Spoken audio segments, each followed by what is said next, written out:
Good morning and good afternoon. Welcome to the Weekend Wellness Hour show. Today we have an amazing guest with a very interesting background and very interesting technique, to improve his health. So today I want to welcome Ran Knishinsky. Sorry, yeah, that's pretty good. Ran Knishinsky. I butchered it. Sorry about that, Ron. And we met, gosh, about 2.5 years ago at the gym, just hit it off and started talking. And he has a very different background. So first off, why don't you share with us, okay, you eat clay. What in the world is that about? I know it's crazy, but I've been eating clay for 30 years now. And not just any kind of dirt. So you don't go into the backyard and scoop a spoonful of dirt. That's not what we're talking about here. But we're talking about a very special type of dirt, which has been shown in clinical studies to actually absorb toxins and has really, great health benefits. And that's crazy because you have a background that's different from that. And just recently I saw on LinkedIn that you're having a re-release of your book, The Clay Cure, coming out in 2022. And so that's kind of when we connected again. But why don't you share with us a little bit about your background and how you even got into this world? Yeah. So first of all, when we met at the gym, you were benching an impressive 350 pounds and needed a spotter. And I was happy to go ahead and help you. Right. Right. But no, listen, I've been eating clay forever. I mean, it feels like on a daily basis for close to 30 years. And let me just tell you a little bit about my experience starting to eat clay. I was in my early 20s and a ganglion cyst had grown on my wrist. And those are really non-benign tumors. And so it had grown right here in size to almost about a golf ball, if you will. So I went to a doctor and I said to the doctor, hey, I've got this strange looking growth that's appeared on my wrist. What do I do? And he looked at me and said, what we can do is we can remove it through surgery. I don't know how it happened. He said it's usually due to shock or trauma to the wrist. And I thought about it and I really had no kind of real shock or trauma that occurred. He said in the old days, we used to call it a Bible cyst. And we would take a big Bible and you'd smash the cyst. And in the process, you disperse that cyst and you break the bones. But today, again, we have surgery. So what would you like to do, Ron? And I thought, you know what? I'm not ready for surgery. I'm, again, only in my mid-20s. So I went to a local health food store that was about 20 minutes away and met with the owner at that time. And I knew the owner because I had previously been in. And he said, Ron, I recommend you eat dirt. And I said, dirt? He goes, well, clay. Clay? You mean like eat it? And he's like, yeah, you eat it. And I said, why on earth, no pun intended, would I like to eat clay? And he said, because of the health benefits. It will actually absorb toxins. He said, in our view, what happened to your wrist, that ganglion cyst, we think it's due to a crystallization of toxins that have accumulated in the joint area. Oh, wow. And I said, well, that's a really strange way to look at it. But you know what? If I could eat this and avoid surgery, I'll try it. So that really embarked me on eating my first spoonful of dirt. And again, not just any kind of dirt, a very special kind of dirt. And I started to eat that special kind of dirt, which is actually Montmorillonite clay. We'll talk about clay more in this, the different types of clay more in this interview. And 2 months later, lo and behold, the cyst disappeared completely. Wow. I did nothing except eat the clay. Wow. When I showed it to my parents, they were just in complete disbelief. And I knew I had something there. And that really started my journey towards eating clay every single day, until which point I wrote a book on eating clay 5.5 years later. Oh my gosh. And so did you have any other noticeable effects besides the ganglion cyst going away? I poop sandcastles. Okay, that's different, I imagine. Yeah, that's, you know what? I've personally felt an increase in energy and, an intuitive sense of feeling healthier and stronger for eating it. I have had, though, a few bouts with some stomach viruses over the past few years. One that was really knocked me down hard. I was in Vegas one year coming from Mexico. You've heard of the famous Montezuma's Revenge. Yes. Well, I came from Mexico where my family was staying in Ensenada, Baja California. We were on our drive back to the United States, and we were going to go to Las Vegas to celebrate the New Year's. During the ride, I had these massive, massive stomach pangs, and I'm going to avoid telling you what that results in, but many trips to the bathroom. We arrived to the hotel, and my fever, I kid you not, is about 103 degrees. I'm sweating with 103, and I'm going to the bathroom probably every 10 minutes, and that's no exaggeration. My entire family's there. I'm pretty much ruining the trip at this point, as you can imagine. The kids are downstairs. My brothers and sisters and their families are all waiting for me, but I'm not showing up at any of the lunches or dinners. It's about 2 days straight of these trips to the bathroom, which I probably should be held liable for what happened in that bathroom by the hotel. Thankfully, they didn't press charges. And my sister says to me, Ron, you wrote a book on clay. Would clay help you in any sort of way? And I said, oh my God, you're right. I didn't think of it. Clay eating has been shown to have the capacity to absorb viruses and bacteria in the gut. Okay. And I know that, and I've got the clinical studies to show that. Mhm. I said, Karen, would you mind going to a Whole Foods and buy me some clay? Well, she went and purchased for me 2 bottles of clay at the time, and 1 bottle, which you could take over about a month period, I swigged, in no joke, less than about 4 to 5 hours. Ooh. Okay. Which, by the way, is another subject about clay and toxicity, and can you overdose on clay? Yeah. And you really can't, unless it became more than, let's just say, 80% of your diet. And the chances of that happening are very slim, right? Okay. Unless you want to eat 80% more clay. So I eat the clay. 4 hours later, my fever disappears, and I go to a Justin Timberlake concert. No kidding. Absolutely Wow. no joke. That is the power of clay. And it's not just me who says that, but there have been numerous clinical studies and terrific scientific evidence in peer-reviewed journals, which actually substantiate and corroborate the fact that clay does work as a medicinal supplement. And it's been used for years and years, right? This isn't just something in modern times. This is something that's been used over the centuries, correct? Absolutely. I mean, the use of clay dates back to Pliny the Elder and Hippocrates at one time, who's writing about the health benefits of eating clay. But that being said, I know it's really easy for a lot of skeptical people to just simply and categorically dismiss, any natural substance. Well, of course they took that thousands of years ago. There were no pharmaceuticals. Listen, I've worked in the pharmaceutical industry. I've worked in the hospital industry, and I can tell you that the scientific journals today document the health benefits of eating clay because of its really unique characteristics. And clay really does fulfill a place in the medicinal arsenal, if you will. Yeah, and you said you eat it daily. Is there a reason why you eat it daily? So I imagine if the clay helps neutralize or detoxifies you, are you worried about the toxins that get in us every single day and that's why you're doing it daily? Or is this something that you can do once, like you did when you had your Montezuma's revenge illness? Or is it something that you have to do on a daily basis, or is that your personal choice? Yeah, it's a great question. You don't have to really do anything daily. What I'm saying, clay, listen, there are herbs in the herbal kingdom that are called adaptogenics, and some of the most popular ones are mushrooms or ginseng. And the only way to actually retrieve their health benefits are doing them daily for consecutively long periods of time. Okay. When it comes to clay, you could actually take clay just as I did for that one instance and get health benefits from it. Okay. Yeah. But I choose to do it on a daily basis simply because of the onslaught of toxins which we consume on a daily basis. And it really does help to combat, those toxins, eliminate those toxins, and it helps to, assist the body in doing that. Yeah.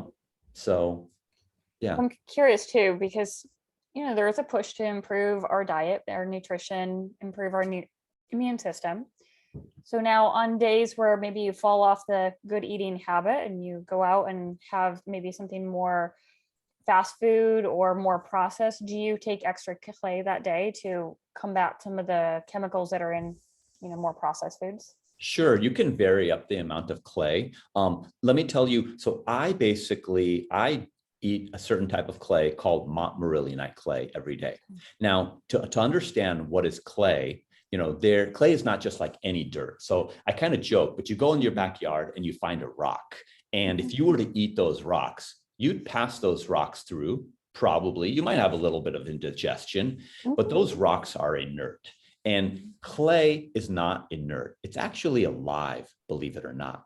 And how you categorize clay as alive is because of its capacity to do what's called cationic exchange, which is basically the negatively charged layers of the clay mineral interact or swap out with positively charged atoms, which are called cations. And in doing so, those negatively charged clay minerals actually attract positively charged toxins into its sphere, absorbing them and adsorbing them, and then eliminating them through the gastrointestinal tract. So that's one which you would call MOA, mechanism of action, for how clay works. Okay. So when you look at any kind of rocks in the rock kingdom, you say to yourself, what has high cationic exchange capacity and what has a low cationic exchange capacity? And again, any kind of rock that you would just find out there, most of it is just rock, just totally inert. However, clay is a really unique particle, actually the smallest particles of all rocks. And those clay minerals have the capacity to absorb and adsorb. Can I tell you what absorption means and adsorption? Yes. Why don't you clarify the difference? Yeah. So basically, you've got these clay minerals, which are really unique silicate minerals that are made up of parallel sheets. Okay. So kind of imagine almost like a skyscraper of these parallel sheets, right? And they're absorbing toxins. Absorbing refers to the process of those toxins going into the sphere. Right. Adsorbing with an AD versus an AB refers to those toxins adhering to the outside. Those toxins are then carried through the GI and eliminated. Okay. So once you take clay for that one day and it's eliminated, the next day you start over. That's why you can take clay safely on a daily basis, because it's not as if you're building a proverbial sandcastle in your GI. You're not. That clay is literally absorbed and eliminated through the GI tract. Yeah. Okay. So it's like a vessel just going right through you and things are jumping on.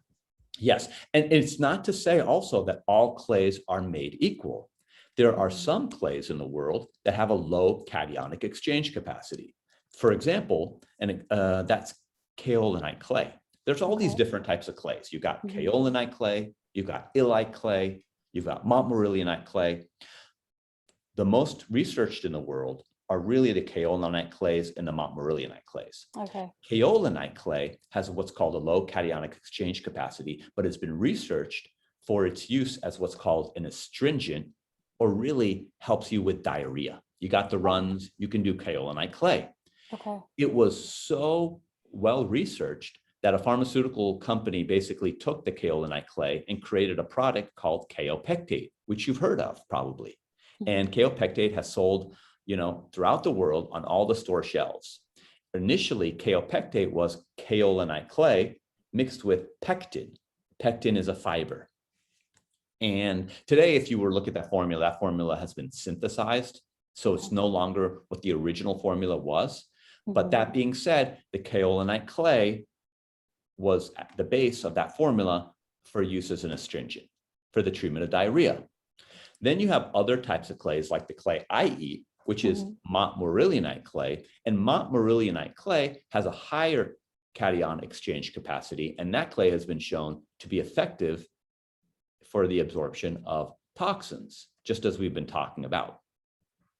So where do you find these clays, and do you dig far down under the topsoil so you can get access to these clays? Because obviously there's a lot more, bacteria and fungus living on the top of the ground and other, remains of things, even Yeah. on the top level. So you kind of want to get away from that. So where do you find these and how do you even extract them?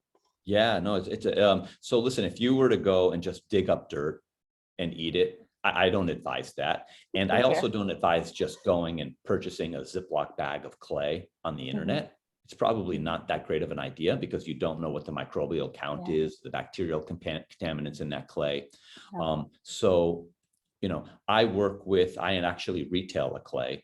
Detox Dirt is the name at detoxdirt.com. And the clay that I retail is a clinically studied montmorillonite. And that's a big deal. That's really the holy grail of any kind of natural supplement when it's clinically studied, because we understand its safety, we understand its efficacy, and we understand, how it works therapeutically in the body. So that being said, you look for these veins of clay, which are montmorillonite throughout the world. And there are several veins that are montmorillonite clay, which are available. And it takes a whole host of dollars to be able to go into the earth, mine those clays, extract those clays, clean those clays, mill those clays in order for individuals or animals to use that. Okay. So it's a significant process then. Yeah. And clay, by the way, its industrial uses are far reaching as well. Clay is used, for example, to purify beer and wine. It's used in a whole host of different types of industrial applications. So clay is actually mined for its absorbent capabilities in terms of industrial, and for its use in animals, for example, in animal feed. There, you mentioned before, toxins. Listen, I am largely vegetarian, mostly vegan. And so, that's something that I've been doing for quite a while now. And I'm still exposed to toxins on a daily basis. And one is exposed to toxins on a daily basis if you're eating just the typical grains, including corn, mushrooms, wheat, and things like that. And those toxins that grow, are fungus toxins, which are mycotoxins. And then they produce their own secondary metabolites. And as a result, it can cause distress in the body. It can cause symptoms of diarrhea or intestinal upset. Okay. Here in the Western world, we see a lot less of it. But if you were probably living in sub-Saharan Africa, where those toxins are growing on wheat, to a really high degree, all on your food, you would probably see that happening more often in your daily diet. And so it's really important, in those places, they've done clinical studies with clay to actually show what are the health benefits, when your diet is high in toxins, even if it's a vegetarian diet. Yeah, and I can understand that. So much of our vegetables and plants are grown with a lot of chemicals to try to make it more efficient and, keep pests off of them. So I can imagine this could be very important, especially if you're not eating organic. And even if you're eating organic, you never know what can get into your food supply. So I can see how that would work.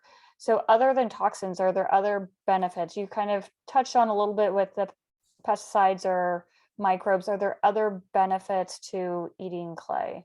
Sure.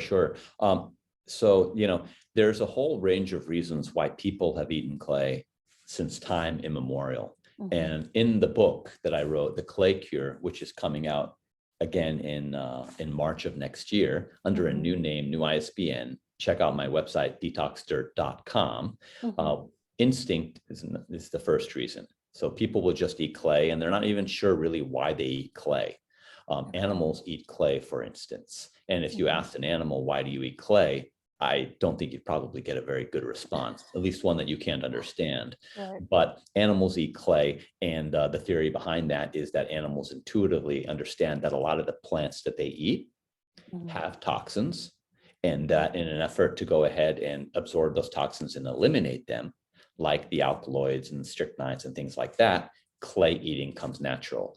Two medicinal uses is a reason why a lot of people eat clay, just as we talked about. And there's a new pharmaceutical program now, basically all focused on drugs from dirt. I kid you not. And I think actually that's the name of the website, Drugs from Dirt. And they've done a really good job in collecting soil samples from all over the world. It's done with a grant from the NIH, National Institute of Health, and they're actually looking at soil samples to determine what opportunities are there to create different types of medications that are derived from earth-based soils. Wow. One quick non sequitur Yeah. is when you talk about eating clay, for a long, long time, it was looked like as an aberration, just really strange, really weird. It was called a disease, and that disease was called pica. Yeah. So people who basically would eat clay, they would say, well, pica is defined as eating non-edible substances, and clay would fall into that. So if you were eating laundry starch, cornstarch, rocks, that's considered pica.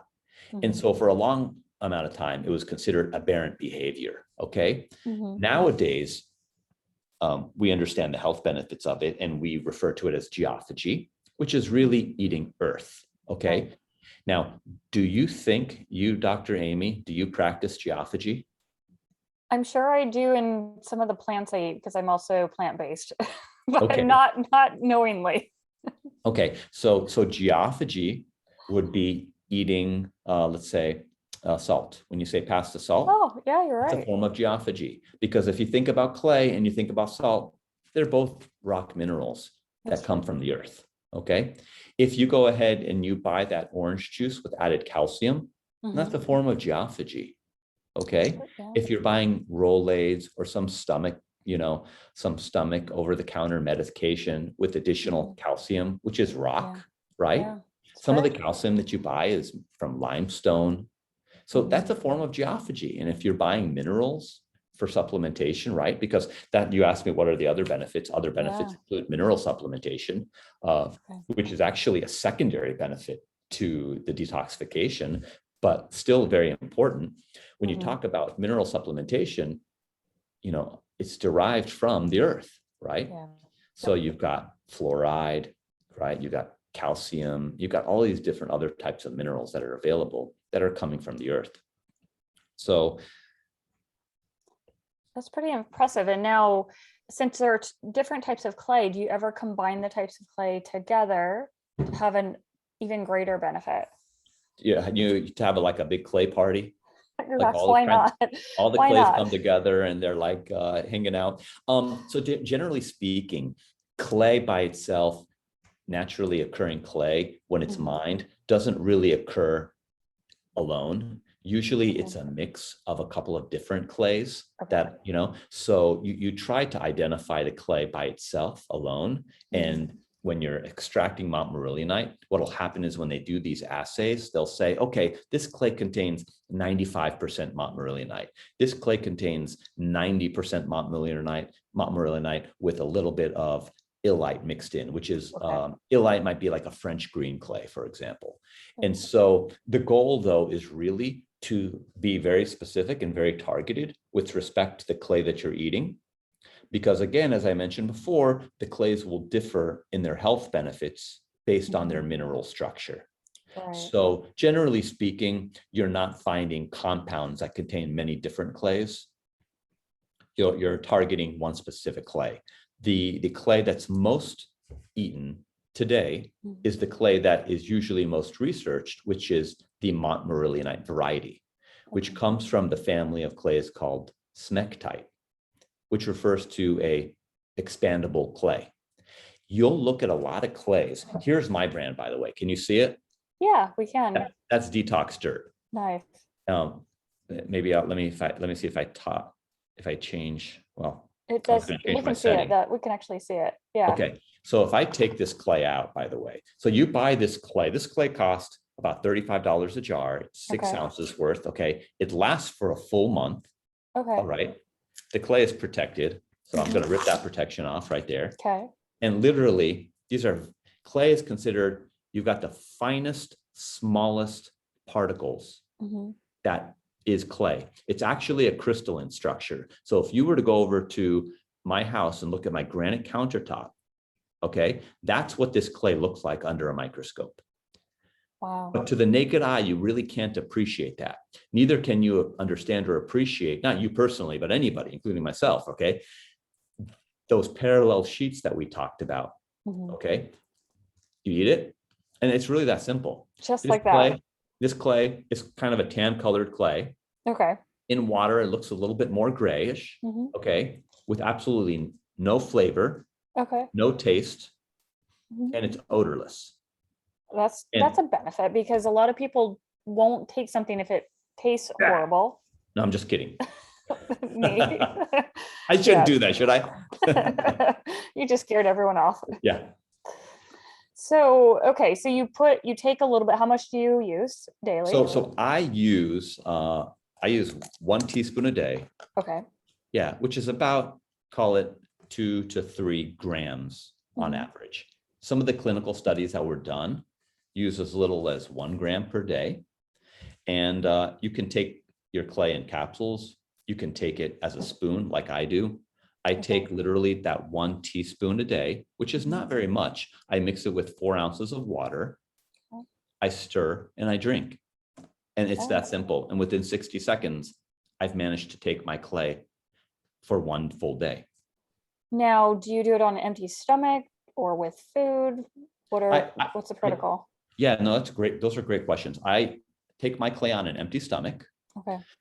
Again, back to all clays, not all clays are created equal. There are some clays in the world that do interfere with the bioabsorption of your food.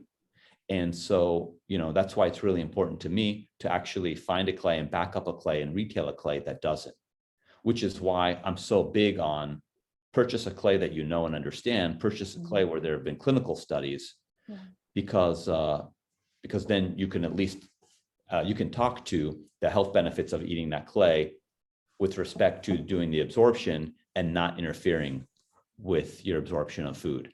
Clay does come in all shapes and sizes, by the way. A lot of clay that you'll see on the market is called bentonite clay. Okay. And bentonite is actually a trade name for a swelling clay. It's an industrial name. So it really doesn't tell you the type of mineral clay it is. So I would be concerned when you're looking at clays that are called bentonite, simply because that's not the active mineral. So it's really important that when somebody is looking for a clay, they understand the mineral clay that they're buying.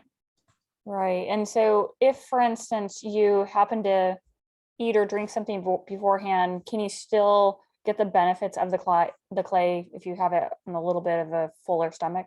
Yes. Okay. Mhm. And then what about, is there any problem with medications and having the clay? Yeah, so generally speaking, I would advise anybody who's doing medication to wait, and take that medication after they've taken the clay, at Okay. least an hour, hour and a half, Yeah. and So not take it at the same time. okay. Yep. That's good. And then any known Because side effects? Or go ahead. no, please. Just any known side effects from eating the clay at all? Outside, maybe just talking dirty. Yeah, do you like my pun jokes? You're very good. I try to You come up with clever pun jokes. you've done well. Yeah. Outside that, side effects, no, it's really amazing. I've worked in the pharmaceutical industry, and I've worked with a number of drugs personally, and I've worked even with black box drugs.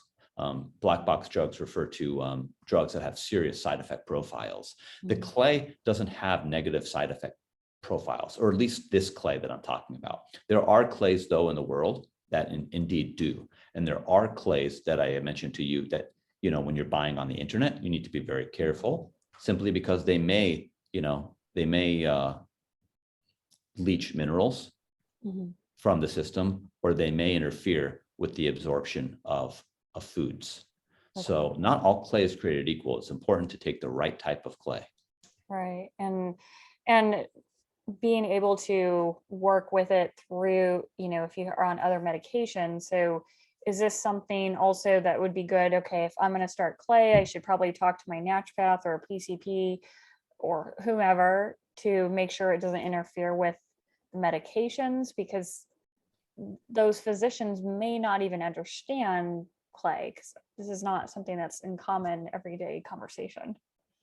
Sure. Yeah, it's always a very good idea to consult with one's physician before taking any kind of supplements, simply to understand what the benefits will be, you know, as well as any potential risks that might come with the supplementation. Even natural products. I mean, there's this tendency in the world of naturopathy to look at a lot of natural products, a lot of different types of herbs, and laud them as wonderful and great with no side effects. And that's just really not the case. Anything can be toxic. Even water can be toxic if it's consumed in large, copious amounts. That being said, you know, if you were to take krill oil, you'd probably want your doctor to monitor your liver, you know, and make sure that you're doing okay. So it's very important always to consult with a physician. And you have a unique background because you have been in both the naturopathic world as well as allopathic and pharma. And it's interesting to see you go to clay for helping you detox, but kind of what are your thoughts on naturopathic versus pharma? And because you've seen that, and it would just be good to get your opinion on that. Sure. So I worked, I had my own homeopathic pharmacy for about 5.5 years and herbal store. So I became very, very familiar with homeopathics. I acted as a distributor to a lot of physicians who were purchasing, and very familiar with the world of naturopathic medicine. Okay, working with a lot of naturopathic doctors in a business capacity. And then I started to write books, The Clay Cure, The Prozac Alternative, a book all about prickly pear cactus eating, believe it or not, which is a whole nother subject, by the way. Okay, another time. Yeah. And, but then I also worked in the allopathic medical industry. So for a couple of years, I was a consultant in hospitals. I consulted with over about 20 different hospitals and long-term care facilities in the vein of supply chain, working on clinical and non-clinical initiatives. I used to go into hospitals, for example, and work with them to devise a whole process around, well, no pun intended, reprocessing medical devices. So working with the OR suite and other groups to actually learn how to reprocess medical devices, which are single-use devices, in addition to other initiatives in the OR involving surgery. And then I worked as a brand director for some very big pharma drugs, you know, working with medical, legal, regulatory, basically monitoring and creating advisory boards and things like that. So I really do have a sophisticated understanding of the pharma industry, how a drug is brought to market, the hundreds of millions of dollars that are spent, and what single molecular entity drugs do for us. So I believe in pharma, but I also believe in naturopathic medicine. And, you know, I think that there's an intersection where it makes a lot of sense to do herbals. And one of those, you know, natural products I believe in is clay. Okay, that's great. I have a question also about glyphosate. Are you familiar with if clay can help with that type of detox? No. Okay. No, I haven't read any kind of clinical study specifically about that. Okay, we just had one listener who was asking about that, so wasn't sure on how that works. But well, this is really interesting. So can you tell us a little bit more about your book, The Clay Cure, and what do you have in it and what's new with the re-release? Yeah, sure. So when I wrote the book about 25 years ago, the you know, there was some clinical evidence to corroborate that clay was actually had healthful benefits. But over the past 2 decades, that evidence has really just grown exponentially. So the new book really explores, okay, why do people eat clay? And we started to talk about it earlier in the conversation, medicinal uses, detoxification. It's been used as a famine food, and I talk about that in times where there was no food. Clay actually would be helpful in terms of just making somebody feel more full. Okay, you know, its use in pregnancy has been well documented. So that's something that I actually explore in a chapter by itself, together with some of the clinical studies that have been done around that. Okay, its use as a food delicacy. So some people actually go out of their way to eat certain types of clay simply because of the taste the texture, okay, and then its use in religious rites, for example. So different types of religions referring to clay. For example, in the Judeo-Christian religion, we say from dust to dust. And there's a reason, and I explore how clay is alive and what does that mean on a few different levels, looking at science, but also looking at some other things to help define what makes clay alive. And then animals. I talk about animals that eat clay and why they eat clay, and the different types of studies that have been done and observations on a whole host of different animals, from primates to birds to elephants and more, that actually go out of their way to eat clay in the animal kingdom. A lot of new clinical-based research on clay that's popped up. I go into the various studies to explain. We talked earlier, what are mycotoxins? What are aflatoxins? These toxins and their secondary metabolites that grow on the natural foods that you eat. How does clay absorb those? Studies have been done with clay and paraquat, which is an herbicide. I explore a lot of that, and then talk about different clays and how to identify a clay and actually incorporate clay eating in your diet. Oh, that's incredible. It's a lot of information, and it's good information for people to have. And one of the nice things about that is, if we can start thinking differently, we can start making better choices about our lives, or even start to research something new that could actually improve our health. So this is wonderful. Yeah. I really, I'm a hyper guy. You probably can see it. I'm very animated, but I truly do have a passion for clay and clay eating, and I believe in it, and again, given my background between naturopathic and pharmaceutical medicines, I do believe I've got a sophisticated understanding of clay and why it can be helpful, and that clay has a place, in the medicine cabinet. If not taken daily, it can be taken in, for specific ailments. So absolutely, because you hear about using charcoal to help get through something horrific, if you drink too much alcohol or take something that your stomach's upset. So I could see this as a benefit, just similar to charcoal, right? yeah, so that's interesting that you say that. People, when you say charcoal, people will go, are you talking about what we put on our barbecue? Yeah. And then spray the lighter fluid on? And no, it's the activated charcoal. And activated charcoal has become very popular in terms of its absorption capabilities, because it has a very large surface area.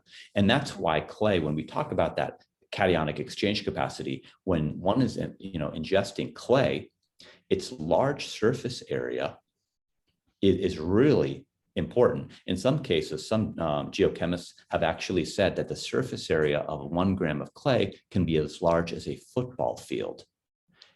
You know what I'm saying? So this is really incredible stuff when you look at that, and how it works mechanically in the body. Yeah, that's absolutely amazing. That's absolutely amazing. And so how can people reach out to you if they want to order and get your book when it comes out for the re-release? Yeah, well, if you want to read the older book, it's go to detoxdirt.com. Okay.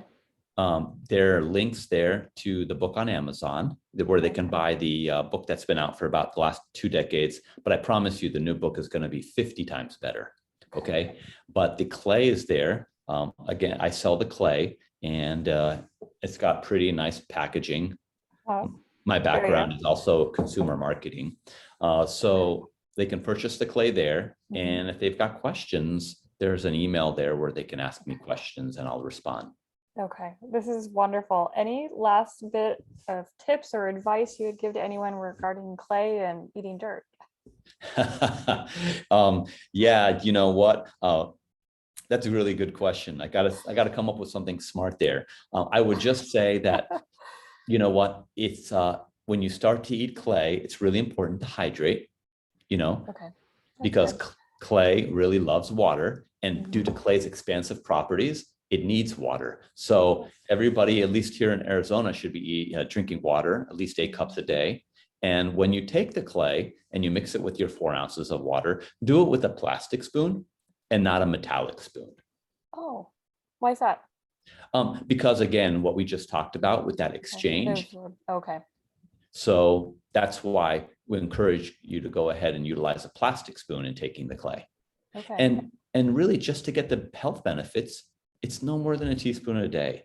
Nobody has to go overboard and think they've got to do 4 or 5 teaspoons. Clay really has a large surface area, and it works quite beneficially at small amounts. Okay.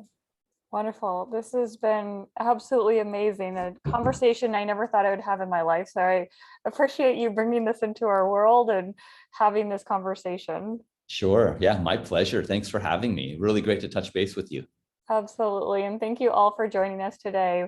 What an amazing conversation about dirt and clay and how it can help your health. So please go to detoxdirt.com, check out Ron's stuff, and order some clay. And we'll see you again next weekend. Have a good one. Bye all.